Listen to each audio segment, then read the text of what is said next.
Hey everyone, when it comes to new technology and digital trends, I'm a huge fan and I'm always looking at like the newest technology. And this often applies to a lot of, I think, new home office products, cell phones, laptops, Wi-Fi, etc.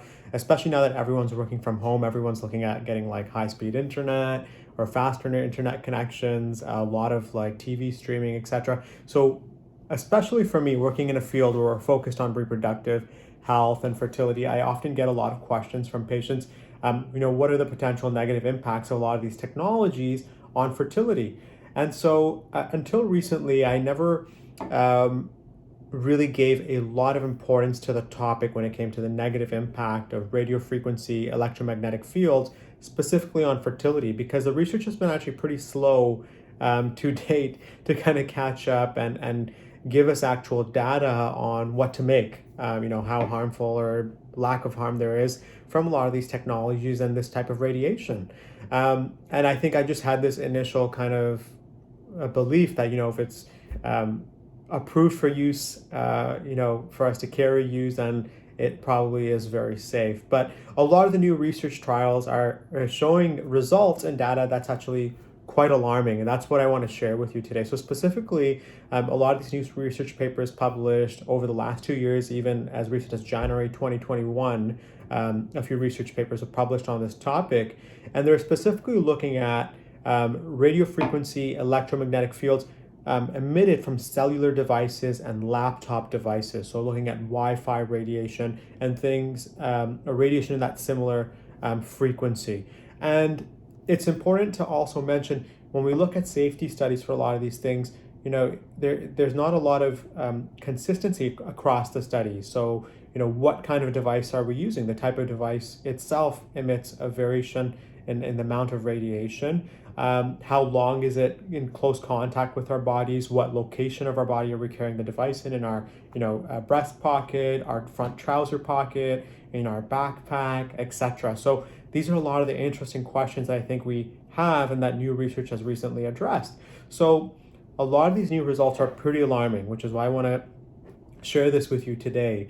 And so specifically when it comes to a lot of this non-ionizing radiation, non-ionizing meaning it doesn't actually break DNA strands. And so what we see, the negative impacts of a lot of this radiation are actually divided into two categories. So the first one is what we call thermal impact, and then we have non-thermal impact. So the thermal impact is exactly what it sounds like. It's the resultant change in temperature of the actual tissue as a result of that radiation. And with a lot of cellular devices and laptop devices, this change can be minimal. So for fertility, it's usually negligible. The only exception to that is when we see patients, when they keep actual laptop devices actually on their lap and not on a table, the lack of ventilation can actually increase the temperature for the testes. And that has been shown and associated with a steep decline in a lot of basic sperm parameters. So when it comes to a lot of this other negative impacts that we're seeing in the study, it's actually from the non-thermal impacts. And the reason non-thermal is so important is because what we see from a lot of this radiation is it increases something called oxidative stress. And oxidative stress is something that I talk about consistently because there's so many studies looking at it as a huge component of unexplained infertility, low sperm quality, and low egg quality. And so with radio frequency EMFs, we see that the oxidative stress level goes up in the testes and other tissues. The issue is sperm cells, as they mature and grow, actually have a lot of their antioxidants removed. So they become incredibly susceptible and vulnerable to this type of damage. And the result of this increase in oxidative stress, what we're seeing in the results from a lot of these new studies, is a decline in sperm concentration, a decline in progressive sperm motility, an increase in the abnormal percentage of sperm morphology.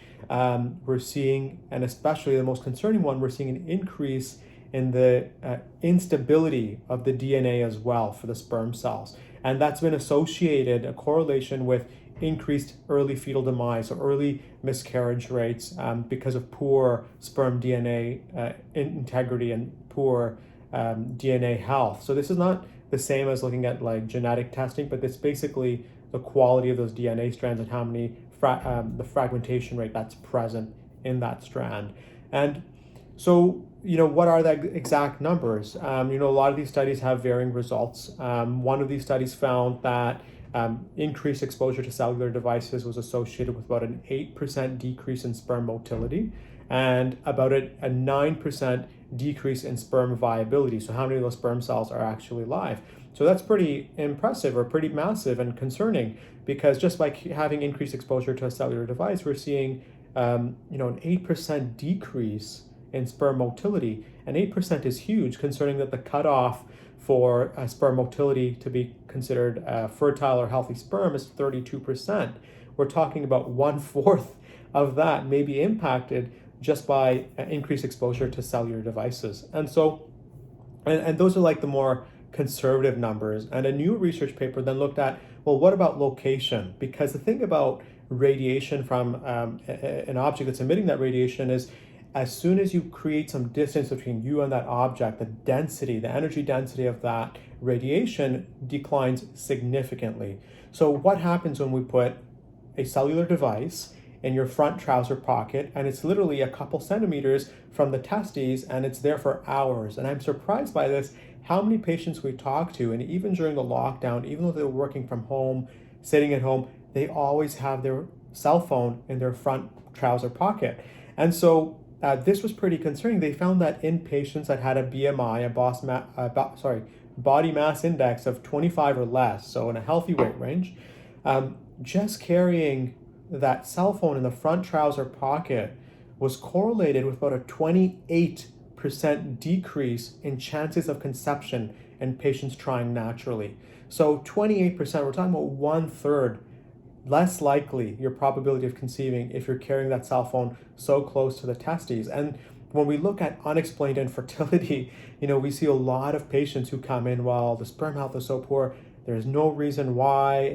There's a healthy diet, no drug abuse, no cannabis use, very healthy weight, lots of exercise, incredible diet, no genetic history, no family history of infertility, but the sperm health is so poor. So we start having to look in, we're seeing a huge role for our environment in impacting fertility rates. And now, as we evolve, our life evolves to incorporate more and more of these technologies, we have to evolve in how we're preparing for pregnancy and how we prepare when we're trying to conceive. And now we have to be mindful of the negative impact a lot of these radio frequency EMFs and this radiation and its potential negative and harmful impact on sperm health.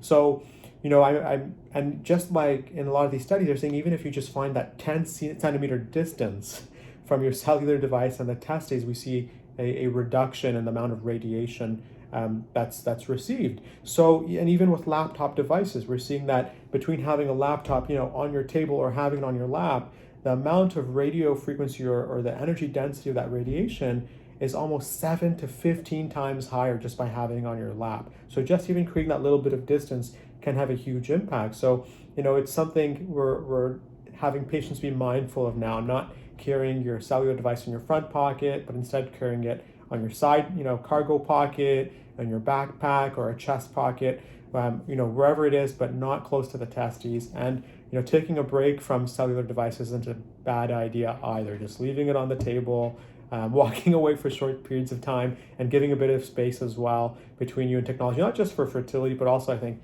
for mental health. More and more we're learning that, there's rising rates of addiction with a lot of these electronic devices. So it's okay to create these kind of healthy breaks as well. When you're working, have it on your table. When you're not working, you have to travel and you need your cell phone on you, carry it somewhere else. And as always, if you have any questions about this, send us a direct message or drop us a message here. And please subscribe to our newsletter going out every week. We share a lot of free research posts on new and exciting research in the fertility and hormone realm, and that's published on a weekly basis. All right, everyone, take care and talk to you soon.